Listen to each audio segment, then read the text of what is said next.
দুঃখবোধ আর করব না।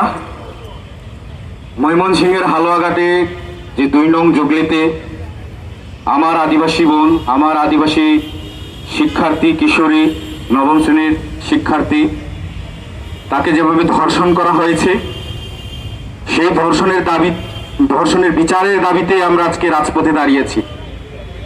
এইদিকে আপনারা দেখবেন, খেয়াল করবেন, একটা লেখা আছে ডিএমপির অতিক্রম করবেন না। আমি একটা বলে দিতে চাই, আদেশক্রমে ডিএমপি লিখেছেন।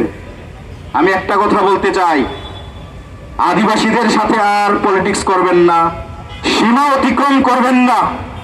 আমরাও আদেশক্রমে বলে দিতে চাই, আদিবাসী ছাত্র জনতা আমরা যারা আছি, আমাদের সাথে ছিনিমিনি খেলবেন, আমরাও কিন্তু বসে থাকবো না। এখন আর নীরব থাকার সময় নাই, এখন সরাসরি প্রতিরোধ করব আমরা। প্রতিরোধের ভাষা কিন্তু অন্যরকম হতে পারে। শুধু রাজপথে আন্দোলন আমরা করতেছি, রাষ্ট্রকে বারবার আমরা বিচারের জন্য দাবি করছি। আজকে 1 মাস ধরে আমরা এই নিয়মিত ভাবে আমরা শাহবাগে এই রাজপথে এসে দাঁড়িয়েছি আমার বোনের সংগ্রামের হানির বিরুদ্ধে, সুষ্ঠু বিচারের দাবিতে। কিন্তু পার্বত্য চট্টগ্রামে আমার বোন যে ধর্ষিত হয়েছে, সেই বিচারের সুষ্ঠু দাবিতে, নির্যাতন নিপীড়নের বিরুদ্ধে আমরা সব সময় দাঁড়িয়ে যাচ্ছি। একের পর এক ঘটনা চলছে।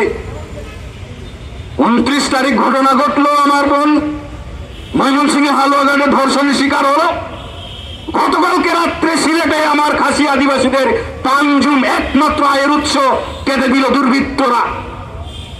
একের পর এক এই ধরনের নিপীড়ন, নির্যাতন, জুলুম, অত্যাচার শুধু কেন আদিবাসীদের উপরেই হবে।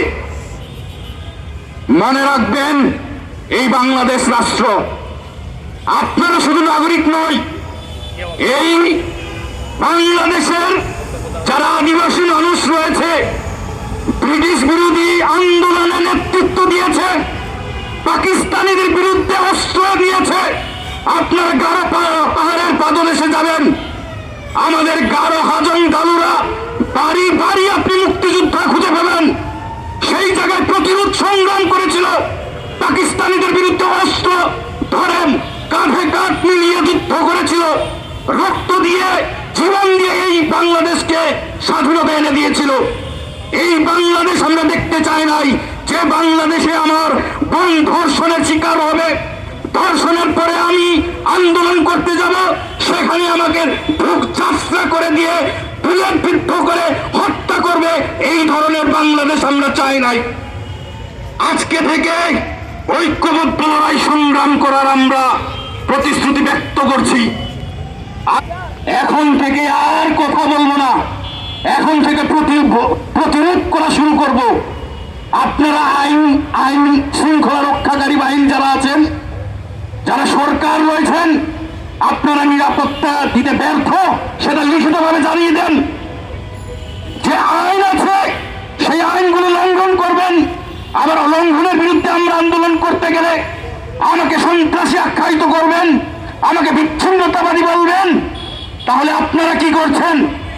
আমাকে গুলি করে হত্যা করছেন, আমার বোনকে নিপীড়নের শিকার হতে হচ্ছে।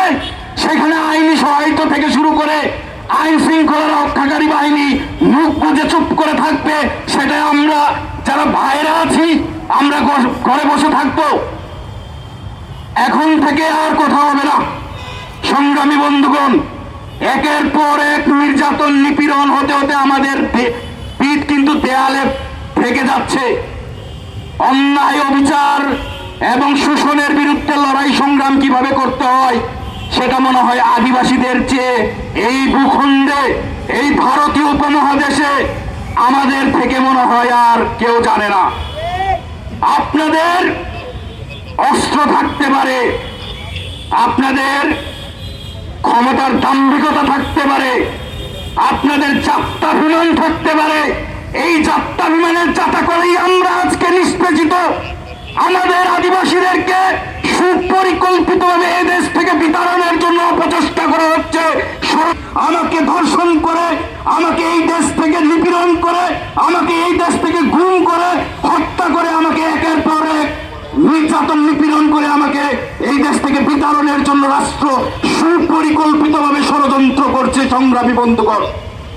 এই ষড়যন্ত্রের বিরুদ্ধে, এই নীল নকশার বিরুদ্ধে আমাদেরকেও প্রতিরোধ করতে হবে, তাই সংগ্রাম করব। সংগ্রামী বন্ধুগণ, বক্তব্য বাড়াবো না। আর এই চিল্লায় চিল্লায় রাজপথে আর বক্তৃতা দিতে মন চায় না। আমার বুক কেঁদে ভেসে যাচ্ছে, আমার ধমনীতে অগ্নিস্ফুলিঙ্গ চলছে, অগ্নি জ্বলছে। এই লাভা যে কোনো সময় বিস্ফোরণ হতে পারে। সংগ্রামী বন্ধুগণ, সংগ্রামী বন্ধুগণ, আমরা আদিবাসীরা কি পরিমাণের লড়াকু জাতি সেটা ইতিহাস আপনারা ঘেঁটে দেখবেন। অন্যায় অবিচারের বিরুদ্ধে, ব্রিটিশদের বিরুদ্ধে, শোষণ নিপীড়নের বিরুদ্ধে আমরা কিন্তু সব সময় লড়াই করেছি। শুধুমাত্র আদিবাসী নারীর কথা কেন বলবো? সংগ্রামী বন্ধুগণ, এই দেশের নারীরা তো নিরাপদ নয়। একের পর এক 24-এর গণঅভ্যুত্থানের পরেও দেখেছি নানান নিপীড়নের শিকার হয়েছে আমার আপামর নারীরা, আমার আপামর বাঙালি জনগোষ্ঠী।